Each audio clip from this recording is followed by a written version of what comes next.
was their entire running offense last year and was most of their offense period last year. Obviously behind a very, very good offensive line. That offensive line you think is probably going to be very similar to what they were last year. And you see with great offensive line, sometimes it doesn't matter who's running the ball. They're going to get, their yards. It looks like they might have some sort of running back by committee in Wisconsin, but I think somebody who's going to get the most touches is Nikhil Watson, who was the backup last year.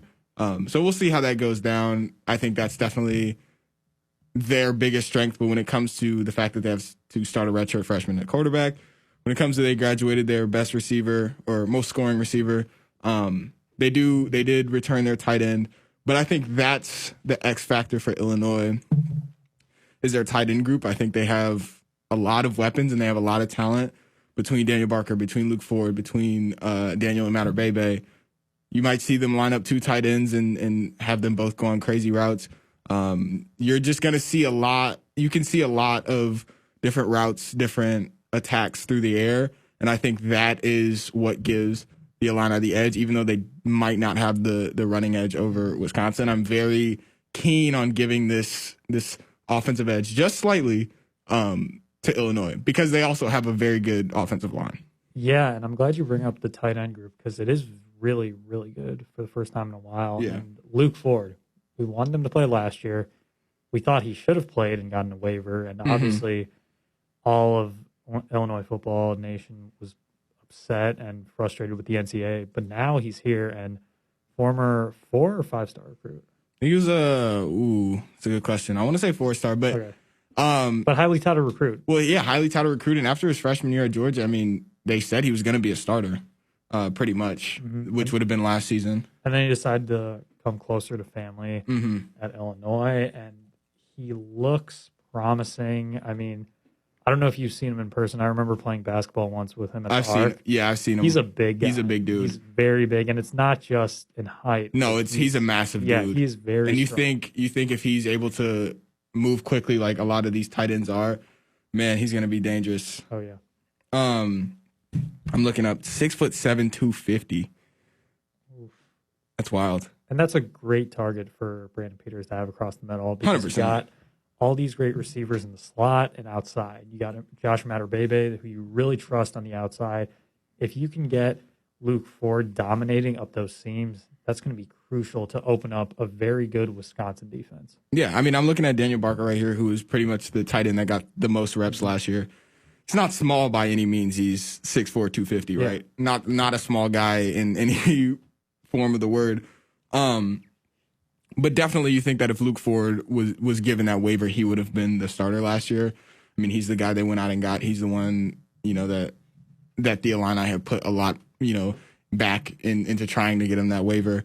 So, I mean, that adds 3 extra inches over the middle that you think you're going to get in these seams with Brandon Peters. And, I mean, as we've seen with a lot of quarterbacks, like if you have a good tight end, you're going to get those yards, right? Like it really doesn't matter because you can just dump it off to some guy who a lot of linebackers aren't quick enough or athletic enough to cover, or a lot of backs aren't big enough to cover. So definitely you're hoping for a lot of those mismatches over the seam or in corners or in posts with Luke Ford, and you hope he gives you a lot of production and can really help out Brandon Peters in the passing game, forcing a lot of people to cover him. Absolutely. And an offense that had some struggles at times in the red zone, Luke Ford's a giant target. And that's exactly what you need if you're Brandon Peters, to isolate in goal line situations and find him in the back and corner of end zones.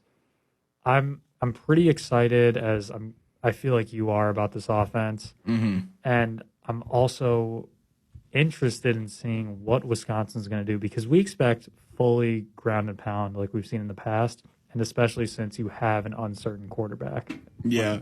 I'm sorry, I got kind of lost. I was watching Luke Ford's highlights on 24/7 Sports. Okay. There was one, he had like a fade to the outside, and the quarterback in high school threw it to him, and should have 100% been an interception. Luke Ford like wraps his arms around the DB and rips it out, and then runs and scores a touchdown. All right, so you're going to make me look for this now? It's like the second or third play in the playlist. Okay. Yeah, I don't know. He's huge. He's huge compared to all these high school guys. It's anytime you see one of these 4 or 5-star recruits, like high He's school. basically a 5-star. I mean, third Well, best yeah, tight yeah. I end, mean, yeah, he's like best player in Illinois from his class, 100%. 51st nationally. So yeah, elite I mean, player. his highlights just look like any NFL player, like high school highlights. They're just bigger than everybody, more athletic, faster, domination. I don't know, it's wild. But sorry getting lost in that.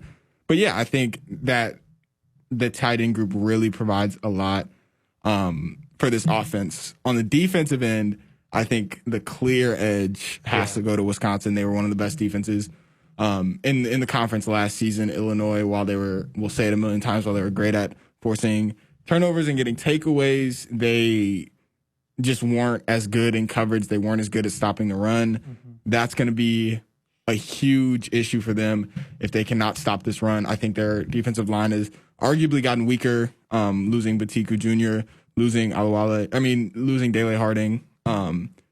It'll be hard for them to stop the run. So they're gonna need to force it. And I think the team knows that, Lovey knows that. You're gonna have to establish a wall up front to make sure that this team just can't run all over you on Friday. Absolutely. And it's concerning in both ends because we're not sure how well that run defense is going to be for Illinois. And then on the other end, even though we trust the Illinois offense, that Wisconsin defense is really good. Yeah. They're always good every single year. They have great linebackers, great outside backers to rush the passer, good secondary play. I'm hoping Illinois can scheme a little bit around it, but it does seem like there's a sizable edge for Wisconsin in that department. Yeah, and I think that's what's most scary when you get this offense who is a little bit unproven, has a lot of potential. There's a lot of things that can go right if this offense clicks at the same time. Yeah. It is scary that their first opponent is against this Wisconsin defense who, I mean, for the past however many years has just been consistently one of the best in the Big Ten. They know their system. They find the right guys for their system, and they always execute their system. And that's really, really important, consistency on the college football level. So it'll be interesting to see if this offense can do anything with this defense. I think they can. I think they can score. There's just so much talent. You're gonna have to go score touchdowns. So we'll see. I don't know, but I think the clear advantage is Wisconsin on defense, and I think that's the most scary thing because if you get into a situation where Wisconsin runs on you down in and down out, and they score really quickly, and then you have to then go on offense, and Brandon Peters can't do anything against its defense. It's going to be a really long Friday night. Nobody's really going to love that game. And then Illinois will start off the season 0-1. Yeah, and you said all that, and it's also a time possession game where Wisconsin will hold the ball. They'll put pressure on the Illinois defense if we can't stop the run. Then you're having your offense on the sideline. You're having them wait, and you're having them struggle to get in rhythm because Wisconsin's got a great defense. It's a ripple effect, the snowball sort of impact that will happen. And it's kind of why I think Illinois has to get off to a big start. They have to get 1 to 2 touchdowns in the first quarter and establish themselves as in this game so they don't fall behind and let Wisconsin do what Wisconsin does best. 100%. They have to establish that they're there to play. We're not going to let you just bully us because, I mean, at the end of the day, if at the end of the first quarter or sometime early in the second quarter, it's 14-0 or it's 14-3 or it's 17-0, 17-3, it's going to be hard for this Illinois team to try to come back from that because all Wisconsin's going to do, run it down your throat, wait until the play clock's all the way down, and then run it again. And it's just going to be very frustrating. Yeah. You're not going to get a lot of opportunities on offense. So you have to get going early. You have to establish that early. You have to establish, hey, like we're here. We have the talent. We can be formidable in the Big Ten. Totally. When we look at special teams, which is something for the past 3-4 years, Illinois has been very, very good at. A lot of people think it's not that it doesn't matter, but it's not as important as offense and defense. That can be an argument that is made a lot. I think in this game, it's going to matter a lot more than in other games. Okay. You're going to have to, if Brandon Peters can't get this offense going in the first quarter and in the first half of the second quarter, you're going to have to pin Wisconsin deep. Yeah. You're going to have to, Blake Hayes is going to have to be Blake Hayes, right? And if you get into, I think I haven't looked at the weather forecast for Wisconsin yet, but hopefully if it's a clear night, not a lot of weather, if you get within the 40-yard line, you're going to have to kick field goals. So James McCourt is also going to have a really good day. Ooh, it looks like it might rain. Oh, wait, no, early in the day. So it should be fairly clear. Mm-hmm. If it's a clear night, James McCourt is going to be expected to kick field goals. You're going to have to get some points on pretty much every single drive. And if not, you're going to have to be close enough so Blake Hayes can pin them within the 20, hopefully get some, within the 10s in there. It'll be interesting. I think that's how you have to play it because, then you can see this defense come alive. Then it's when you're backed up in your own end zone, a lot of turnovers happen. You get nervous. Your playbook's very limited. And it is, it's a good way to get, if you have to punt and then become on defense, it's a good way to quickly get back on offense. So I think special teams is going to be very, very important in this game. And I think I'm going to give the edge right now to Illinois. Yeah, I think I'd agree with that. And it's all because of Blake Hayes. And I think we both seem to be on the same page that Blake Hayes is probably going to matter more than James McCourt in this game. Yeah. Just because Illinois is not going to be able to give Wisconsin easy opportunities to score. You can't start from the 40, from the 35 consistently. If Blake Hayes can pin them deep, force Wisconsin to have these tough situations where they're either just handing it off in uncomfortable positions or going to play action or going straight shotgun passes, Illinois could take advantage of that, and that's where we could see some of the takeaways come in to play. But I'm interested in seeing what Wisconsin's going to bring because I don't really know what they're doing with their punter situation as of now. They graduated punter last year. It's not the biggest deal in the world because you expect them to move the ball on an Illinois defense a little bit, but there are some question marks and things that we're going to see play out. Also, we know James McCourt last year, instrumental in that win, hitting that game-winning field goal to beat Wisconsin. 100%. Man, I was talking to somebody the other day. That has to just be terrifying. Even the fact that you're in Illinois, I think may make it, or they were in Champaign, may make it more terrifying. And it's homecoming, everything on that kick. Block eye was full. That's all you're looking at. Oh man, shout out to him, ice in his veins, but that's a tough situation. That'll lead us to our first break. Don't leave though. When we come back, we're still gonna be talking about Illinois football. We'll give our keys to the game. We'll give our predictions. So stay with us on Illini Drive on 107.1 WPGU.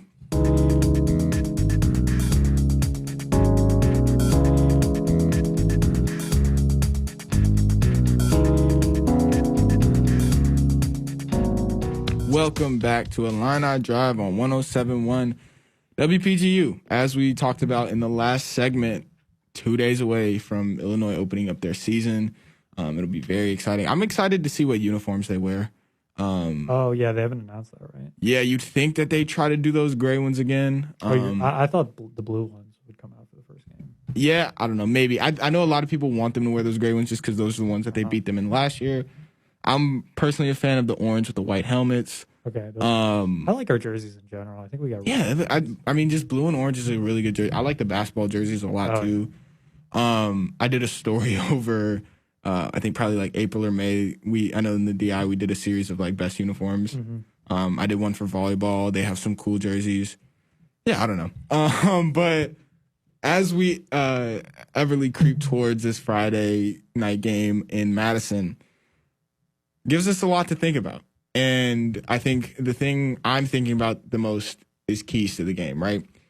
What is going to set Illinois apart to win this game? What do they need to do in order to win this game? Because, quite frankly, they're underdogs, as they should be. I think Wisconsin is a tested and good team. Illinois was pretty streaky last year, barely made that bowl game, but we don't really know what we're going to get from Illinois this season. So I'll start off with my keys to the game. Obvious key to the game, I think we'll do two. Let's do two. Okay. First key to the game for me is you have to establish a run defense early. You have to be able to get the defensive line. You have to be able to get penetration. Linebackers have to fill their holes, and you're going to have to make them, force second and longs, force third and mediums. You're going to have to make them pass. so they can't just run down your throat all game and then, get into a touchdown. If that happens, if their whole first drive is them running, with maybe only a couple pass attempts or whatever, it's going to be a long day. You're going to get tired out. You're going to need to stop the run so that they cannot just continually run on you. And then second, you're going to need to force at least 2 turnovers. Okay. And that's big because, Wisconsin's going to be up on Illinois in this game. You can't expect them. Yeah. You can't expect Illinois just to go out and really dominate with Wisconsin. Much like last year, they got 2 key turnovers in the fourth quarter. They're going to have to it doesn't have to be 2 in the fourth quarter or anything, but they're going to have to be in situations where they can pick it off or they can force a fumble. Because if they don't, I think Wisconsin will just have too many offensive chances. Okay, so my first one's similar to yours, but a little different. Mm-hmm. Win the turnover battle. Yeah. Like I don't know if it needs to be 2, but you just need to win the turnover battle. That's a big thing too, because if you don't, you can have as many turnovers if you want, but if you turn over the ball more, it doesn't really matter. Exactly, and this Illinois defense last year thrived off of turnovers. If they can replicate that, especially in this first week, that'll be instrumental for the Illini. My second key: win the quarterback play, because Brendyn Peters, he is the better quarterback. We believe that, and we're pretty sure about that. If Illinois is going to win this game, Brendyn Peters has to be good. Then on the other side, you got to force Graham Mertz to try and beat you, because I don't have much confidence in a redshirt freshman quarterback that we've never seen. I trust this senior quarterback in Brendyn Peters, who had a little bit of success at Michigan, came to Illinois, and had some good late season success. That is very, very important. I think that cannot be understated. Brendyn Peters had good success towards the end of the season, but he came in with like a month left to go before the Illinois season and won the starting position. Obviously didn't know a lot about Rod Smith's offense. Obviously didn't know a lot about the receivers he had. That changes. He's had a whole year and almost a year and a half to figure out Rod Smith's offense. I think he's pretty comfortable with that. He's had all this time to work with receivers. He needs to come out and perform not just better, but like definitively better than this redshirt freshman. He can't. You have to assume that the Wisconsin is going to rely on the run because they don't want to put the ball in this redshirt freshman's hand too much unless there's something we don't know about him. He's just insanely good. Yeah. So you're going to have to win this battle. You're going to have to throw more touchdowns and throw for more yards and have less missed passes and incompletions and stuff. So that's actually very, very. I'm glad you talked about that because that is something that needs to happen. Brendyn Peters needs to come out here and just be the best player, I think, really on either offense if they want to win. He can't just be the best player on Illinois' offense. He needs to be the best player offensively on both sides or both teams to come out and win. And I think he can do it. I have confidence in Brendyn Peters. He has this. Anytime he talks, he has this kind of like silent confidence about himself. He's not cocky, but I think he knows he's good and he doesn't really care if anybody doesn't think he's good. You know what I mean? Yeah. So he has this silent confidence about him. I really like it. And I think he can do it. I think he's very talented and the weapons around him. He's poised to have a great year. But he needs to come out and be better than this redshirt freshman. Yeah, I mean, and to be fair, like Wisconsin's quarterback he was a highly ranked quarterback. I mean, 3rd pro-style quarterback in his class, top 100 recruit. So it's not to say that we don't think he's good. It's that it's his first start. It's his first ever career game playing college football. And that is not easy to do, especially in what looks like it's going to be a cold night and in front of, well, not in front of a crowd, but in a big stage. Your first game of the season where you're expected to rise up and beat a team that you lost to from a season ago. I think Brendyn Peters, as you said, he does have to be much better. And it has to be like 300 plus yards, 2 to 3 TDs, no more than 1 pick. And even that 1 interception is hopefully nothing. Right. Because we're not sure about this run game, and we're not sure what this backfield by committee that we expect to see will look like. So Brendyn Peters and these wide receivers and these tight ends have to click from the get-go. Yeah, 100%. I think it cannot be overstated that, I mean, this whole team's success really relies on Brendyn Peters, right? This we talk about how talented these wide receivers are. We talk about how talented these tight ends can be. We talk about, how talented this offensive line can be. We talk about the potential that running backs could have, right? All this talk about the offense, and it all comes down to Brendyn Peters. If he doesn't make those throws, there's nothing receivers can do, right? Mm-hmm. Luckily, he has a good offensive line that, one, can both establish the run and protect him in the pocket. He needs to be able to rely on them. But if he has a lot of time back there, there's nobody to blame but Brendyn Peters. And that's just super important to note. And I think he will have a good year. I think he'll have a really good game. I hope 300 yards. That might be pushing it a little bit, but also you need to push it to win this game.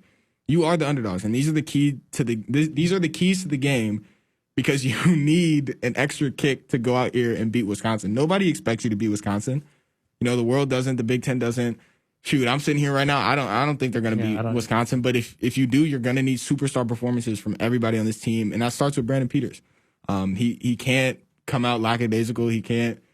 It's the first game, which I don't think he will be. I don't think this team will be. I think everybody's really hungry to play this game, but you have to understand that, look, as soon as that ball is kicked, it's game time.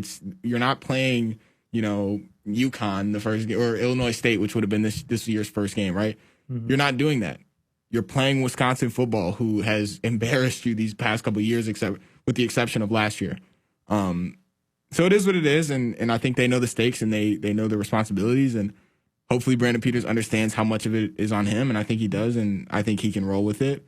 But I guess we'll just have to see. Yeah, and we talked about this a little, about how Nick Foles does a lot of checking down right now because he's not used to the offense. Well, Brendyn Peters had a similar sort of thing last year, where it was a lot of short to somewhat intermediate passes. And then as the season progressed, we saw him, especially Michigan State, he's slinging the ball downfield, especially to Josh Imatorbhebhe. Mm-hmm. And I really want to see him look to attack this defense, because if you're just letting Wisconsin keep the game in front of them, they're going to get these tackles. You're not going to get more than 5-6 yards on these short completions. You have to give your big receivers a chance. Josh Imatorbhebhe, Casey Washington, Luke Ford, and then sprinkle in some Donnie Navarro out routes and some slants, and then you'll be able to exploit this really good Wisconsin defense. I would love for them to come out slinging, like, first couple plays, just try for a big play. Yeah, just do a play action go route right away. And see what you have, right? Because if you start with running, everybody's expecting you to start with running, right? This is the type of year it is. And even in a normal year, everybody really wants to establish the run first before they go out and let their quarterback go pass it. You don't have that luxury. Yeah. You don't have that luxury. You have to put points on the board, and you're going to really shock this team if you go out in the first 3-4 plays and you have a 50-yard catch, or you have a touchdown on the third or fourth play from a huge moss by Josh Imatorbhebhe, and he just sheds a tackle and walks into the end zone. Something crazy like that. To really, shake it up, and you're going to need to create your own energy. And it's a good thing that so will Wisconsin. I mean, what is it? Is it Duncan? Camp Randall. I think Duncan's Iowa. But, Randall's going to be empty. There's going to be no fans. I think it would have been 90,000. I've been there before. It's crazy. Wisconsin fans get crazy. And Wisconsin's going to have to create their own energy. It'll be so deflating if this defense, which rightfully so, they think is one of the best defenses in the conference, just gets scored on really quickly in their first drive of the season. You're going to have to deflate this team at many points, because they can't look back to the stands and rely on a sea of red to get them going. They're going to have to rely on themselves. You're going to have to deflate them. And one way you can deflate them is by coming out and attacking and scoring very, very early, making it seem like, oh, man, we thought it was a fluke when they beat us last year. Maybe it wasn't. Maybe it was us. Maybe we just weren't good enough. That's going to be a huge, important thing for this team. And it's poised. It has the weapons to go out and do that attack style offense really early. Yeah, and we're saying all this because it's going to take a lot to beat this Wisconsin team. Mm-hmm. And that's why I think this offense, they don't need to play a perfect game, but they need to play one of their best games of the season if they're going to beat Wisconsin. 100%. And we talk about Brendyn Peters hopefully looking downfield. I kind of hope Rod Smith designs plays where he's allowing his weapons to get in open space and allowing them to try to get downfield and exploit this defense, just to give Wisconsin some concerned looks and make them put under pressure, so that they're really, really stressed, especially early, because if you can get, as we've already talked about a little, if you can get those 1 or 2 quick touchdowns to get a 7-point lead, that's big because you're already forcing Wisconsin to potentially throw the ball early. And that's not what they're going to want to do. They want to hand it off to Nakia Watson and their running backs and let their O-line do the work. Yeah, 100%. As we look towards this game, 2 days away, you're going to have to start thinking about what the score might be, what the predictions are going to be. I can start off. I think Illinois comes out and they score quickly, but then they lull a little bit on offense after Wisconsin makes some adjustments. And I honestly, as much as I hate to see it and I do not want to watch this on Friday night, I think Wisconsin's going to run all over this Illinois defense. Yeah. And I think that Wisconsin gets the win 28-17. Okay. Not a blowout by any means, but definitely a game where Wisconsin has control and they get stuff done. Yeah, so I think this is going to be a close game for the first 3 quarters. Mm-hmm. And then the defense is going to get tired for Illinois. And Wisconsin's just going to keep running and running and running. Mm-hmm. I'm going to go 31-17 for this game, Wisconsin. But I still have some faith that Illinois can do it. They just have to, as we've said, get out to an early start. You can't be just staying next to Wisconsin. You have to get an actual lead because Wisconsin's going to make a comeback, and late in the game, you want to have them being the one forced to throw the ball, not you. Yeah, 100%. You want to get this redshirt freshman quarterback into a position where, dang, I got to go win this game? Yeah. Oh, I thought my defense was going to hold up. I thought I was just going to have to run it off and make simple throws. I have to go out and win this game. Which, if you get beat, if a redshirt freshman comes in and does a fourth quarter drive to win the game, hats off to him.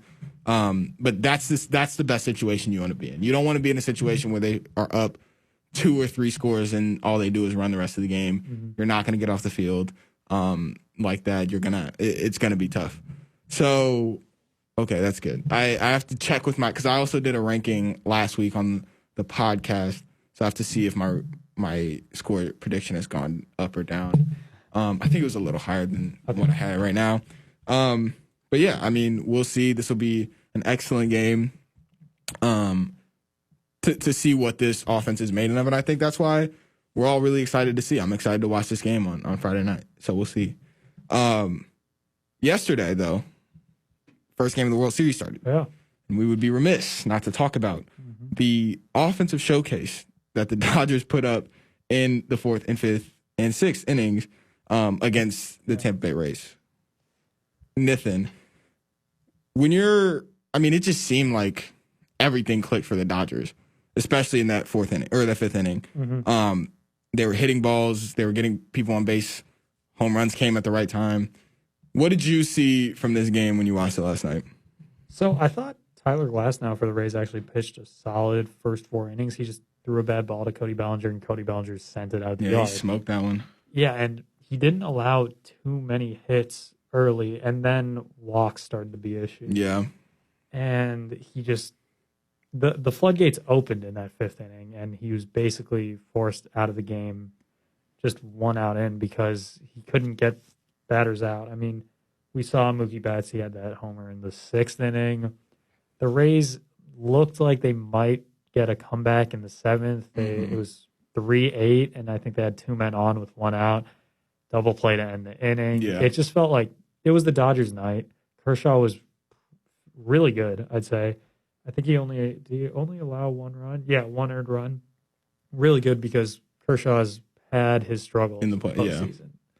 Yeah. So I'd be pretty confident if I was a Dodgers fan at this point, but it's game 1. It is game 1, and I don't want to. We obviously have seen World Series and baseball series in general just shift. That's how shifty baseball is. That's how, situational it is. It's all about pitching and hitting and the moment. I think the moment is just so big in baseball, which is sometimes different for other sports.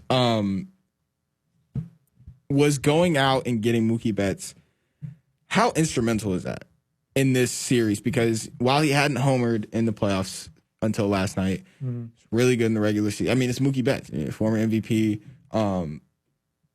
Is he the one that's going to get the Dodgers over the edge? So weirdly, I don't think he has that impact where he's like that missing piece Yeah. that they've had. I think they've always been good enough to win a World Series. Mhm. They just have to get over their own mental hurdle. Mookie Betts just helps, though, because that's one of the 5 best players in baseball. And adding that to your team, I mean, it's huge, especially in a postseason when you've had some struggles looking at last year to finish off games. When they gave up game-tying homer to, was it Juan Soto? No, Howie Kendrick? Juan Soto or Howie Kendrick, one of them. And then they lose in extras.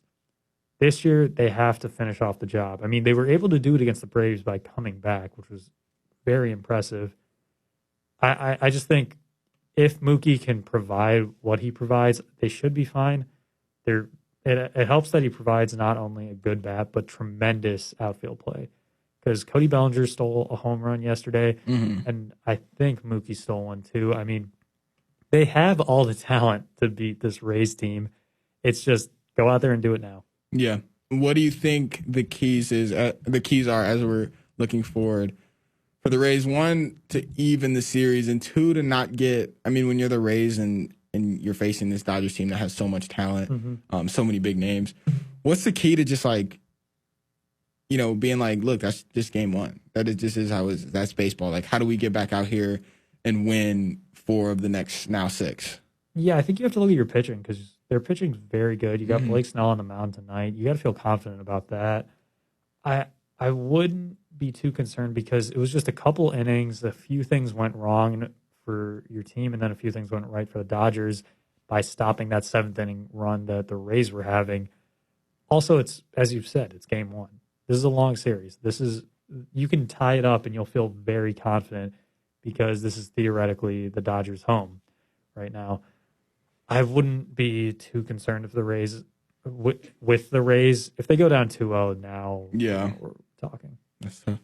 Well, yeah, we'll keep you updated on that. Obviously, game 2 is tonight, and we'll talk more about that on Monday. Well, so much to talk. I'm excited for Monday's shows. There's so much to talk about. Yeah, previewing Bears-Rams. Bears-Rams right before the game, talking about Illinois, talking about World Series, which at that point would be like game 6, maybe? Game 3 is Friday.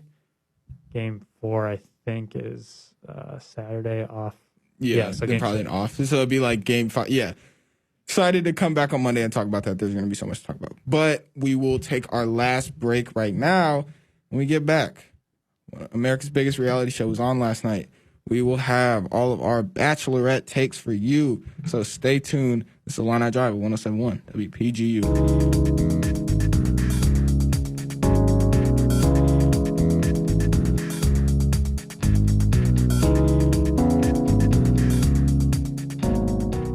Welcome back to Illini Drive on 107.1 WPGU. It's Wednesday. That means yesterday was the Bachelorette. The season's been mad interesting. Weird to say that, though, because usually it's a Monday night show. It is. Wait. Well, they're switching it this year because Monday Night Football. Well, yeah, because Monday Night Football, because it doesn't usually happen in the fall. Bachelor and Bachelorette, that is. It's been a weird season. I, as a fan, don't really like Claire the Bachelorette. Yeah. Two episodes now, and they keep hinting that, she's going to leave, I guess, and somebody else will come or something. I don't know. But I can't wait for that day. I don't care. I can't wait to stop watching the show. I can't wait for her not to stop watching the show, but just for her to leave. She's just weird, and she's very. Look, I get it, right? You're a 39-year-old woman, and you're on The Bachelor for like the 2nd or 3rd, whatever she's on. She knows what she wants, and she won't settle, and I totally understand that. But she's so annoying. She's so annoying. She's very annoying with how she thinks that like. These guys should let's not say that. Let's get into the specifics because I think we each have individual moments that we were really annoyed by. My biggest thing is that she just seems to like want these guys to like literally bend to her every single will. Totally. And like, I get it, right? The show's all about you. They're all here competing for your love. But she did this thing where it's like she was like, oh, if you want to hang out with other dudes or whatever, like, why are you even here? Yeah. And it's like, listen, like, you're on a group date with however many other dudes. Like, I'm supposed to just sit in my room and be sad. And like, more than that, it's not even that like. So for context, what happened was basically, she gave this like toast, and then there was a pause, and no one said anything. When usually they'll say like, "Hey, can I steal you for a sec? Can I pull you away to the side and talk?" And basically, there's like a 10-second. I don't know how long the pause is, but there's a sizable pause, and then she's like, "Oh, no one wants to talk to me," and then Bennett, the Harvard guy, steps in and is like, "No, can I talk to you?" And she goes, and basically what I got out of that was like, no one knew who was like in line per se. That's the thing, yeah. And that's what I feel bad for these guys, which none of them have been on The Bachelor before, right? Yeah.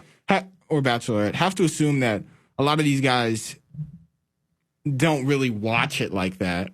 Just think of it as like an opportunity. Ooh, I don't know if I'd say that. You think a lot of them watch it? Because you don't join the show. I think they lie when they say stuff like, "Oh, a friend just signed up for me," or like, I saw you and I had to be on the show. It's like, no, you watch the show and that's the reason why you're on. Okay. I feel that. But it's like, also, it's like, you don't know, like, if she's giving a toast, like, you said it perfectly. Like, who's in line? I don't know. How do I go talk to her? There's 20 other guys here. Like, I don't know if I want to be first. Like, maybe I already had enough time. I don't know. There's just so much. And the fact that she, like, literally went off on these guys, being like, you guys just like don't appreciate me. You'd rather sit here and hang out with the other guys instead of talk to me. It's like, no, that's not the case. It was just something really awkward.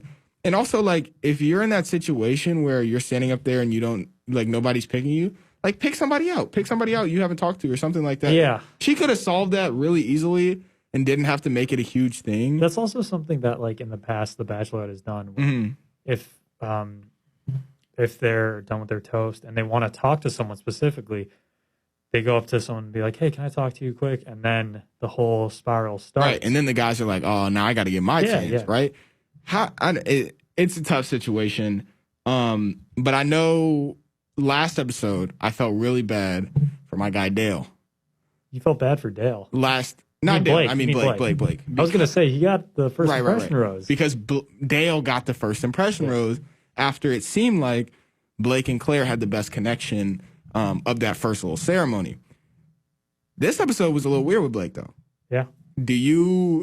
I don't really want to go in depth with the whole group date thing. Well, I think we should start with that because the dodgeball. That's another problem with Claire. Like, that was a big problem. That made me very uncomfortable. Not even because obviously you don't see anything, but basically what happened was she turned a dodgeball game into strip dodgeball and basically made the losing team walk back naked. It was bad. It's not like sexy or like, oh, this is so kind of humiliating. It is humiliating for these guys, and especially when they're just walking back to see the rest of the guys that are at this like, was that a hotel or whatever resort type thing? That is very humiliating, and it's another pet peeve. I don't even know if it's a pet peeve though. It's just like a weird thing for Claire to do, like very like questionable. Very surprised that ABC went through with that one. Yeah, I thought Chris Harrison would step in. I mean, he had to know that was the plan. I don't know. Chris Harrison seemed like very uncomfortable with the situation as well. I feel bad for Chris Harrison. Don't you feel like he ever gets like? I do not feel bad for Chris Harrison at all. He gets paid millions of dollars to fair. Just say, "Gentlemen, this is the final rose. This is the final rose, gentlemen." But yeah, after the winning team of the dodgeball game, which I guess was it was like 5 guys. Winning team got each like a group date with Claire and got to talk to her one-on-one, right? Blake, who was on the losing team, didn't really like that. He felt, like I had been selected on this group date. I also deserve my time.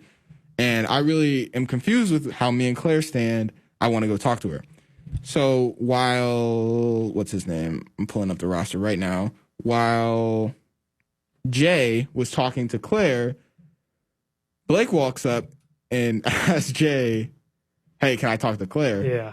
Jay was like, "Yo, no, you lost, bro." Like, obviously, Jay gives it up to him because that's just an awkward situation.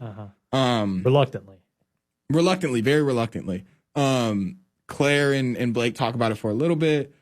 She's like a little taken aback, off guard. At the end of the conversation, he tries to kiss her. She hits him with the Heisman stiff arm on national TV. Yep. And Blake just doesn't know how to feel. He seems like he screwed up. Oh, I wouldn't say he doesn't know how to feel. He seemed pretty frustrated. Not frustrated, but He was frustrated, but because he didn't know like where he stood with her. But before all that, the guys who had won the dodgeball game came up and tried to like confront Blake. While he's talking to Claire. I don't know. It just seemed like a weird, just very middle school drama. Right? Started by Blake, to be fair. Yeah, middle school, high school, whatever you want to call it. And it's an uncomfortable situation because as like the winning team, you don't want to feel like be the petty ones about it to say, hey, we won this, so we should get the reward. And it's like, no, this is about quote unquote finding love. But there is some sense of that where it's like, hey, you'll get your time later. This is our time. Why are you trying to? It's like you're stealing our time with her because there is only so much time you get with the Bachelorette. 100%. I think if that ended how it did, or if it ended just like that and nothing else came of it, it would have been weird, but it wouldn't have been that much of an issue in the house. I think it would have still been something. Well, it would have been something to hold on to and be like, hey, remember when you did that? But I don't think it would have caused like this big rift. Then the next day, Blake. Another problem we have. Another problem we have with Claire. Claire pulls Blake aside, says, it was a little weird what you did, but I appreciated it and I loved it, whatever. You were there for me. You always show up. That's her catchphrase. You showed up or whatever. Yeah. And she gives this man the first impression, or is it just a rose? Just a rose. He gives it, so he's safe. He gets a rose before everybody else gets a rose. He walks back into the common area with all the other guys with the rose on his chest. Fully out. Man, it was awkward. All these guys are like, are you serious? She just gave him a rose, and he's the one that butted in. He lost all this and all that. And they basically end up saying, like, look, all right, it is what it is now. Like, everybody got to play the game their way. I think Easy is the one that's like, oh, so this is how we're playing the game. Yeah, and that's a great name, too. Easy. I like Easy with the Z. That's not his real name, though. Is it not? It's a nickname. He played, actually, in the NFL for the Texans. He was like a special teams guy. Mm-hmm. That's wild. Trying to see his real name. But, yeah, what is, like, I just don't understand, because you're rewarding bad behavior by doing that. Mm-hmm. And while you can say all the stuff like, you shouldn't have done that, but I appreciate that you care about me and that you're trying to go out of your way to get time. You can say all that. But to give the guy a rose, you're basically just, it's like when you train a dog. You don't give a dog a treat when they do something wrong. Yeah. You try to enforce good behavior. And this is, I'm saying basically the Bachelorette is a form of dog training at this point. But but essentially what I'm trying to get at is that by doing this, you're going to create a whole slew of problems in the future. Although, from what we saw at the end of the episode, who knows how long this show is going to last? Who knows how long the show is going to last? I think at least for as long as Claire will be there, it'll be very interesting to see the tactics that these guys now feel comfortable pulling off. I wonder if they know how much she's into Dale. I don't know if they do. It seems like Dale is like well above everyone else. Yeah, 100%. And all the other guys are just like cool. Bringing them along for the show, essentially, at this point. I think that'll be revealed next episode, and I'm very excited for that. Oh, okay. See, I don't watch the previews as we yeah, I think next episode it'll be like, yo, why is she with Dale so much? Why doesn't she like us? And then it'll start unraveling. Yeah. I'm very excited for next Tuesday, though. Oh, okay. So obviously, I don't know. We'll see what happens. The previews even like, I don't know. Sometimes the good stuff isn't until the very end of the episode anyway. Mm-hmm. So I guess we'll see. Easy is not his real name. It's Uzoma. Uzoma, okay. Yeah, did play for the Texans, Cowboys, Seattle Seahawks, Texans. I mean, Dale played professional football too. I just don't know where. Dale actually played for the Bears and for the Packers. Okay, played Bears. Practice. Yeah, we talked about that. Yeah, very much a practice squad guy. Didn't get any real snaps. And then the last guy, what's his name? He was an O lineman somewhere. The guy that lost like 100 pounds or something. Yeah, Jason. Let me search up his name. I can let you guys know. That was an interesting one-on-one though. Yeah, it was really, really intense. Yeah, it was. I don't know how I felt about it in the moment. Like, obviously you love when they get. I was actually kind of cool with it because they're like expressing very vulnerable feelings, and it was intense, but it's like if you're gonna go on The Bachelorette, there's gonna be a lot of fakeness and superficial. What's the word I'm thinking of?